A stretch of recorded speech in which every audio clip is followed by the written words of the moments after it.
It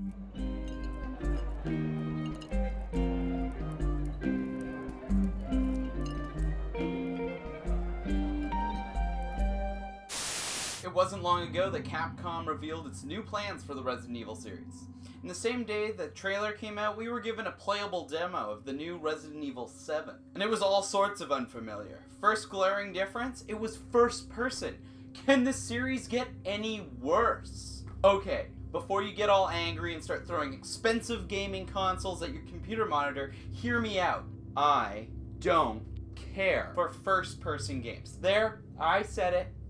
Not my fave. But I don't completely write them off. I was just being a dick. There are many fantastic first-person games, like Doom 2, Portal, Timesplitters 2, Metroid Prime, and Alien Isolation. So maybe this isn't the worst thing to happen. Second thing to note, the game is slightly more supernatural feeling. Kinda reminds me a little of Silent Hill. With PT being cancelled, it seems like Capcom's trying to swoop in and fill that void. Now, Capcom has gone on record saying that Resident Evil 7 was in development before PT was released. But honestly, who cares? If Konami doesn't want to make a game with a massive hype train backing it, then I think it's fair for Capcom to step in and do it. So the demo came out, and it seems promising. And just last September, we were given an update to the demo, called the Twilight Update. I don't know why they're calling it that. Funniest joke you've ever heard aside, do you know what the best part about this demo is? It's a standalone game. What? Yeah, it's showcasing graphics, playstyle, possible areas in the game without spoiling any story elements. So what can we learn about the new Resident Evil? Let's start with camera orientation. As I said, not a fan of first person, but this may be an answer to one of the problems with the series.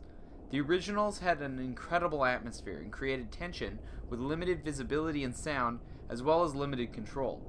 Having set camera angles was great to set the tension, but it was a nightmare to control your character with rapidly changing camera angles. With Resident Evil 4, the game moved to an over-the-shoulder third-person view, which cleared up a lot of the control issues. With your vision improved, the tension had to be achieved by overwhelming the player. This led to a more active playstyle that focused on combat. Beginning Hour has us in a first-person orientation, but it has cut off the player's peripheral. And wow. It was that simple, and yet it works so well at making the player feel isolated and paranoid. You find yourself jumping at every noise, and your character still has limited control in defending himself, moving back to a more survival focus. The demo has you skulk around a derelict house trying to escape. You find various items to help you, as well as a videotape that gives you some backstory on what's going on when you play it. Oh, and you literally play it. It is linear, but you have full control over the cameraman. You follow a reality show host and a producer into a spooky house that has once been owned by the Baker family. Jack and Marguerite Baker. And they were quiet, not backward. A lot of bad rumors about their son, Lucas. Bad seed, apparently. You follow the host into the house and discover a hidden passage.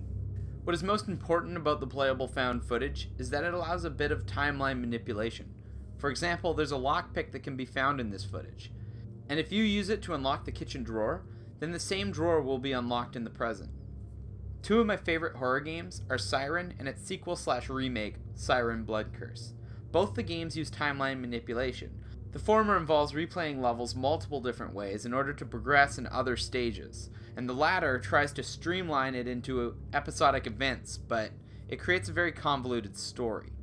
Both are fun games, but Resident Evil 7 seems to have found a way to implement it in a very straightforward manner. With this, we can assume there will be many hidden routes, items, and secrets only unlockable by exploring the environment of the past. Now, while the demo doesn't have any actual combat yet, please have a New Moon update. You can feel with the movement of your character that this isn't going to be the constant action spree of Resident Evil 4 or 5. This is going to be more about defending yourself to stay alive. Even when you do find the hatchet in the demo, you don't feel any safer for having it. It's slow, it's clunky, and you can't even damage a lampshade. But fuck these boxes, am I right? In the demo we can find some handgun ammo, so even without the additional trailers, we know there will be guns. But I wouldn't expect any submachine guns and grenade launchers. Let's just hope they keep the ammo sparse so we can focus on being scared and not gunning down monsters. Guess who's back? In the attic, there's a photo of a helicopter with the familiar design of everyone's favorite pharmaceutical company.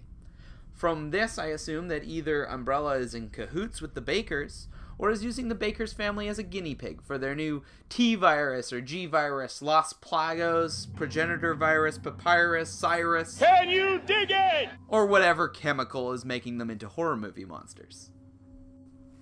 Another thing to note is the supernatural elements of the game. Unlike other Resident Evils, this one has obvious ghostly elements in it, in the form of ghosts, and moving mannequins, and disappearing men in the hallway. While we can joke about it now, each of these events scared the fucking shit out of me the first time I experienced them. This is definitely the biggest change to the Resident Evil IP, and while there isn't a ton of paranormal activity, it's still enough to keep you on edge. Finally, that brings us to sound design. Nothing fills you with dread and anxiety more than diegetic noise with a minimal background score. Thumping about, mysterious crashes, and strange noises can be heard through the walls and ceilings in the house. Whenever you bump into boxes and chairs, they create horrible clatters of noise that really puts you on edge.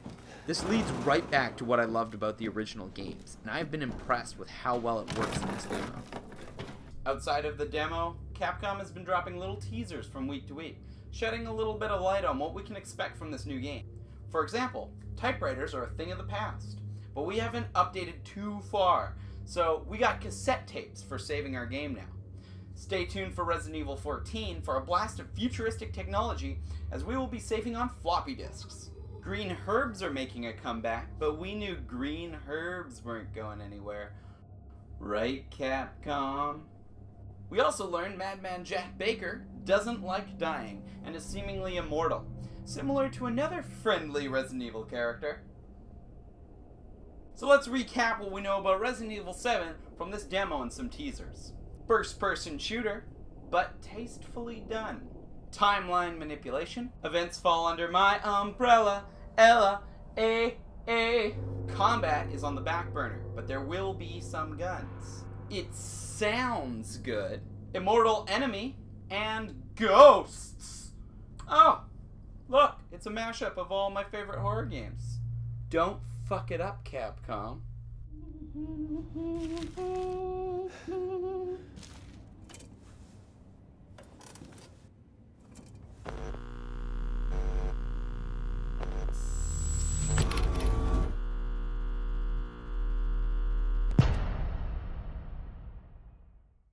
Shedding a bit of light on what we can expect from the new game. For example, I see you're hiding your PJs. These are my spooky PJs.